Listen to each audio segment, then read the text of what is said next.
Biden says that I feel like taking your autograph. And Australian Prime Minister calls him a boss.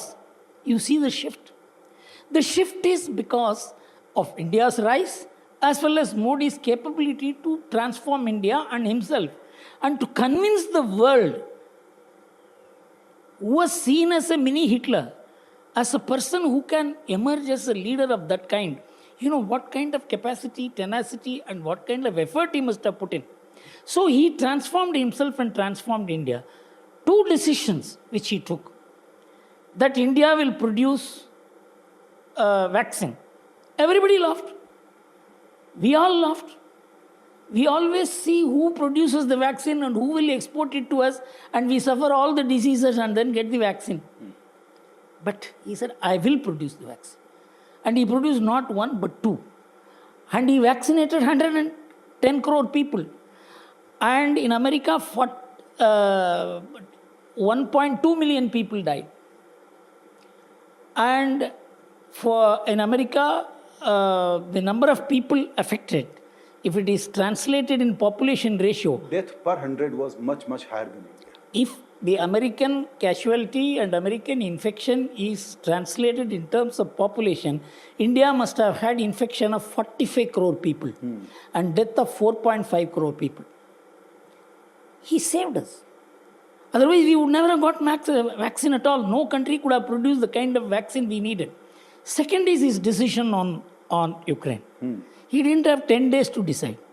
He didn't have 10 hours to decide. He had maybe a couple of hours to decide. Correct. And he took a decision to remain neutral, which means supporting Russia, which is the biggest affront you could have caused to the United States. And what he did, he didn't mean it only as a political action. He knew that Ukraine war means oil will hit $200. He decided to buy oil from Russia in rupee terms. It not only brought down the very oil threat which could have damaged the global economy and the Indian economy and smashed Indian economy out of existence after the COVID. We got laddu in both hands. His stature increased. America indirectly threatened sanctions against India. We kept quiet. Now America needs India. We have friendship with America because, the liberal democracies constitute only 13% of world's population. Without adding India's 18%, they are nothing. So they want India. That is why G7 nations are giving special place to Indian participation. So they need India. And Russia is a friend of India. So the foe of America is a friend of India. And America cannot give up India. Their statements against us has no meaning today.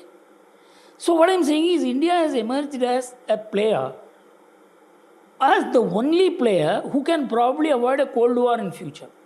So when you are electing a government this time, a leader this time, you are not electing a leader for India. You are electing a global leader on the Indian soil.